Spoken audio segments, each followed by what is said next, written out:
Welcome to my channel guys. So आज मैं आपको जावास्क्रिप्ट की कुछ टिप एंड ट्रिक्स बताऊंगा, कुछ यही 8.5 मिनट के अंदर, और वो भी हिंदी में। सबसे पहली टिप, जैसा कि हम सभी कंसोल्स को यूज़ करते हैं डिबगिंग के लिए, तो उन्हें कैसे बेटर तरीके से यूज़ करना है ताकि हमारा काम थोड़ा सा आसान हो सके।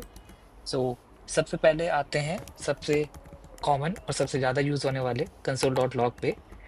हमने सभी ने इसका यूज़ किया है। ये जो भी चीज़ हम इसे देंगे, कोई मैसेज या ऑब्जेक्ट, ये उसे प्रिंट कर देता है। नाउ अगला है कंसोल डॉट एरर।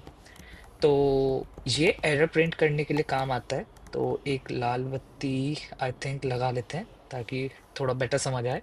सो ये उन केसेस के लिए काम आएगा जहाँ पे आपको एरर प्रिंट करना हो और ये एक वेब ब्राउज़र के कंसोल में लाल रंग में दिखता है। ओके, अभी तो आपको ये ऐसे ही दिखेगा क्योंकि हमारे VS कोड की सेटिंग और टर्मिनल के हिसाब से, बट या वेब ब्राउज़र पे ये लाल कलर में दिखता है। फिर आता है कंसोल डॉट वॉर्न। ये जैसा कि नाम है, वार्निंग के काम आता है, तो एक वार्निंग का सिंबल लगा लेते हैं। तो जैसा कि एरर लाल कलर में आता है, वार्निंग पीले कलर में आता है अगर आप ब्राउज़र के कंसोल में देखेंगे। ठीक है, और सबसे आखिर में हम एक नया यूज़ करेंगे कंसोल डॉट dir। आप किसी ऑब्जेक्ट को कंसोल डॉट लॉग से भी प्रिंट करवा सकते हैं, बट कंसोल डॉट dir से आपको उसे इंस्पेक्ट करने में थोड़ी आसानी हो जाएगी, क्योंकि वो उसे जेसन को जेसन की तरह ही प्रिंट करेगा ताकि आप उसे थोड़ा ढंग से इवैल्यूएट और इंस्पेक्ट कर पाएँ। तो इसमें डेप्थ का भी एक पैरामीटर होता है जो कि आप चेक कर सकते हैं कि कैसे वर्क करता है, बट टू बी सिंपल हम इसे सिर्फ एक ऑब्जेक्ट पास करेंगे, दैट्स इट। ओके, सो अगर मैं टर्मिनल पे जाके इसे रन करता हूँ तो देखते हैं जो हमने सोचा है क्या वही हमें आउटपुट मिलते हैं। तो हाँ, अगर आप देखेंगे तो कंसोल डॉट लॉग ने सीधा मैसेज को प्रिंट कर दिया, एरर ने एरर प्रिंट कर दिया। हालांकि यहाँ पे कलर नहीं दिखा है, आपको कंसोल ब्राउजर के कंसोल पे दिखेगा, वार्निंग ने वार्निंग, और ऑब्जेक्ट ने ऑब्जेक्ट को एक अच्छे फॉर्मेटेड वे में प्रिंट करा। ओके,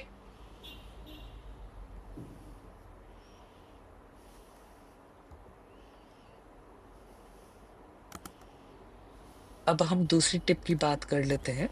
इससे पहले कमेंट कर देते हैं। दूसरी टिप में मैं आपको एक नया तरीका दिखाऊंगा बेटर प्रॉमिस को हैंडल करने के लिए। प्रोमिसेस हम सभी यूज करते हैं और they are used for async operations. पहला तरीका वही है जैसे हम लोग यूज करते हैं किसी भी प्रॉमिस पे देन और कैश डेकोरेटर लगा के। सो अगर हमारे पे कोई प्रॉमिस है उस पर हम देन लगा सकते हैं सक्सेस रिस्पॉन्स को कैच करने के लिए, और कैच ब्लॉक लगा सकते हैं एटर्नस रिस्पॉन्स को कैच करने के लिए। ओके, बट अब हम एक दूसरा तरीका मैं आपको दिखाता हूँ। इस तरीके में थोड़ी सी आसानी हो जाएगी हमें एरर हैंडलिंग में। एज मतलब आज की डेट में सारे ही कोपायलट्स यूज़ कर रहे हैं, तो मैं भी एक कोपायलट यूज़ करूँगा ताकि मैं थोड़ा सा डेटा जनरेट कर सकूँ। बेसिकली मैं एक यूज़र्स की एरे क्रिएट कर लेता हूँ जिससे हमें डीबी को मिमिक करने में थोड़ी सी आसानी हो जाए। अगर आप ये जानना चाहते हैं मैं कौन सा कोपायलट यूज़ कर रहा हूँ तो कमेंट सेक्शंस में आप मुझे बता देंगे और मैं आपको उसका लिंक शेयर कर दूंगा। तो ये अगर मैं देखूं तो हाँ, अब हमारा एक यूजर्स एरे जनरेट हो जाएगा। ठीक है, कूल। ओके, सो मैं फटाफट से कोपायलट को बंद कर देता हूँ ताकि हमें कोड करने में थोड़ा सा कोई ऑटो कंप्लीट ना मिले। ठीक है, जैसा कि आप देख पा रहे हो एक यूजर्स एरे है जिसमें आईडी है, नाम है और एज है। ठीक, बेसिक सा एरे डीबी को मिमिक करने के लिए। सो अब आगे बढ़ते हैं।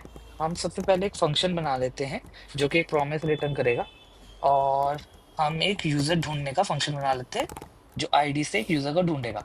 ठीक है, तो हम इसे एक आईडी देंगे और ये हमें यूजर पलट के देगा।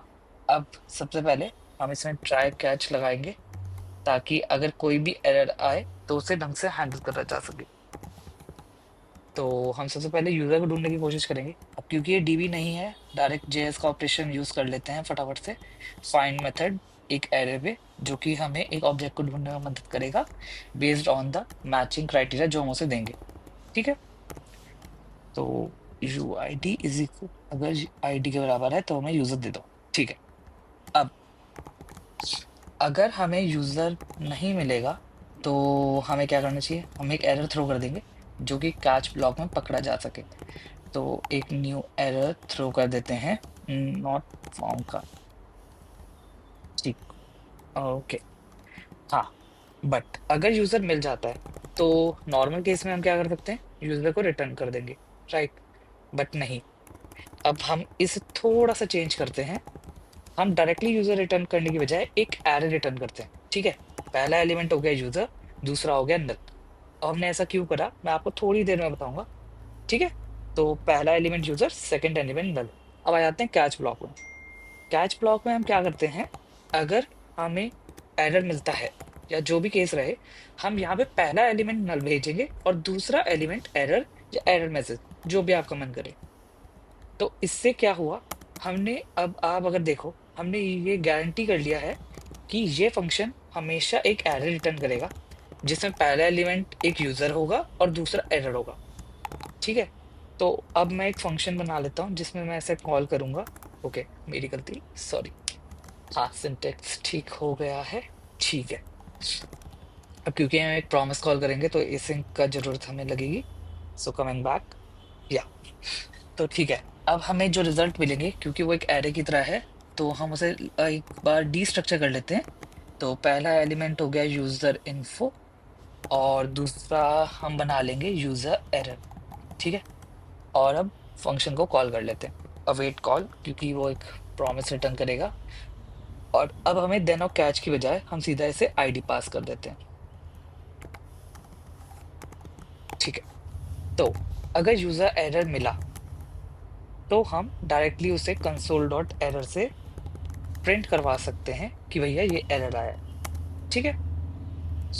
और अगर एरर नहीं आया और यूजर इन्फो मिल जाता है, तो हम कंसोल डॉट dir से उसे कंसोल करके इंस्पेक्ट करने की कोशिश करेंगे।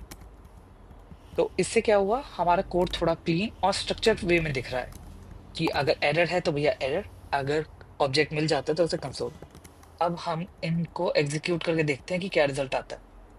तो क्योंकि आईडी सही थी तो यूजर इन्फो प्रिंट हो गया और बिल्कुल ही सही तरीके से वर्क कर रहा है।